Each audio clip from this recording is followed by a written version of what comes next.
नमस्कार, मेरा नाम डिम्पल सिंह, पंडित दीनदयाल उपाध्याय राजकीय मॉडल इंटर कॉलेज चीती से विज्ञान की शिक्षिका हूँ। आपके सामने 1857 की क्रांति पर अपने स्कूल की तरफ से कुछ वक्तव्य रखने जा रही हूँ। हो सकता है कुछ कमियां हो, उन्हें माफ करने की कोशिश कीजिएगा। 1857 की क्रांति, क्रांति शब्द जैसे ही आता है मुझे लगता है क्रांति बच्चों को जरूर बताया जाना चाहिए कि क्रांति कहते किसे हैं। अधिकारों या संगठनात्मक संरचना में होने वाला एक मूलभूत परिवर्तन है जो अपेक्षाकृत कम समय में ही घटित होता है। क्रांति शब्द का प्रयोग राजनीतिक क्षेत्र से बाहर घटित हुए विशाल परिवर्तनों की ओर संकेत करने के लिए भी किया जाता है। ऐसी क्रांतियां प्राय राजनीतिक प्रणाली की अपेक्षा समाज, संस्कृति, दर्शन और प्रौद्योगिकी में अधिक परिवर्तन लाने के लिए पहचानी जाती है। इन्हें प्राय सामाजिक क्रांति के नाम से जाना जाता है। अतः अब हम कह सकते हैं कि 1857 की क्रांति एक सामाजिक क्रांति है। इसकी आवश्यकता क्यों पड़ी? यदि क्रांति हुई तो उस वक्त का माहौल क्या था? क्रांति की जरूरत क्यों पड़ी? इसका उद्भव का मुख्य कारण क्या था? 1857 की क्रांति के तत्कालिक कारण चर्बी वाले कारतूस।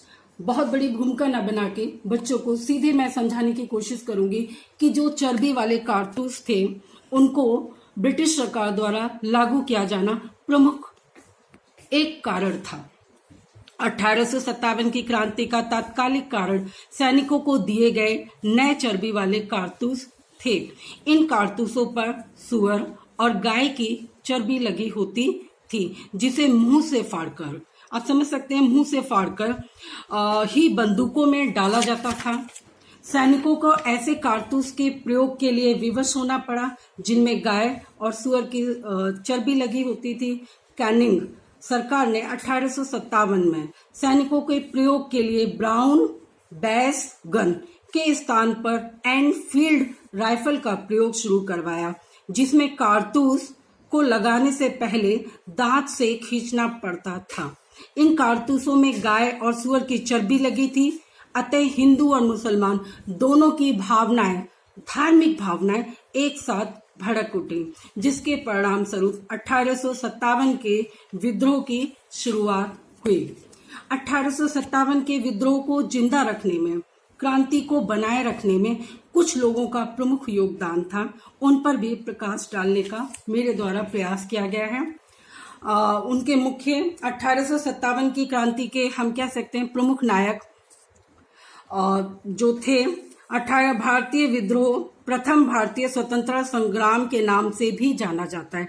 1857 के नायक को जानने से पहले मैं यहाँ पर ये बताऊंगी आपको कि 1857 की जो क्रांति थी उसमें भारतीय स्वतंत्रता संग्राम या भारतीय विद्रोह, इन दो और नामों से भी जाना जाता है। इसकी शुरुआत 10 मई 1857 की संध्या को मेरठ में हुई थी और इसको समस्त भारतवासी 10 मई को प्रत्येक वर्ष क्रांति दिवस के रूप में मनाते हैं।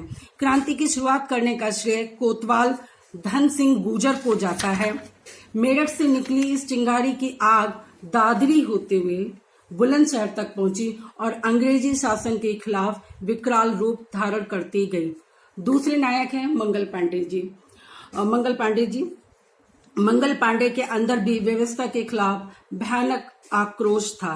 अंग्रेज छोटे मोटे विद्रोह से अब पर्याप्त खबरदार हो चुके थे। उन्होंने बर्मा से अपनी सबसे खास रेजिमेंट 84 रेजिमेंट को बुला भेजा, जो कि 20 मार्च को कलकत्ता पहुंच गई और इसको बहरामपुर के पास स्थापित कर दिया गया।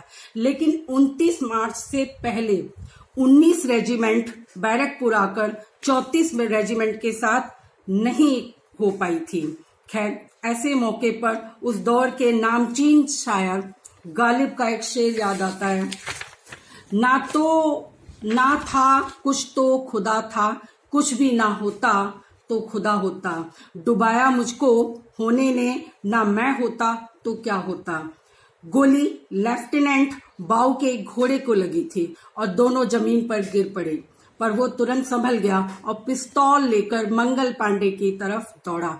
उसने मंगल पांडे को इतना समय नहीं दिया कि वह राइफल में दोबारा कारतूस डाल पाता। लिहाजा मंगल पांडे ने तलवार निकाल ली और तनकर खड़ा हो गया। उधर बाऊ ने गोली चला दी और वो बच गया।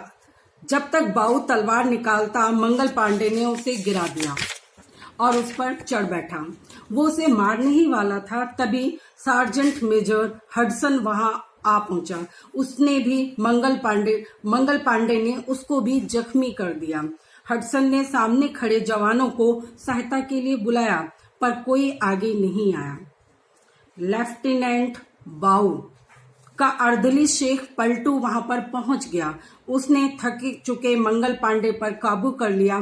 गोलियों की आवाज ने बाकी और अंग्रेजों अफसरों को चौंका दिया। वे सब चौंक कर मौका वारदात पर पहुंच गए और मिलकर मंगल पांडे को घेर लिया। बाद में मंगल पांडे पर मुकदमा चला और उनको फांसी की सजा सुनाई गई।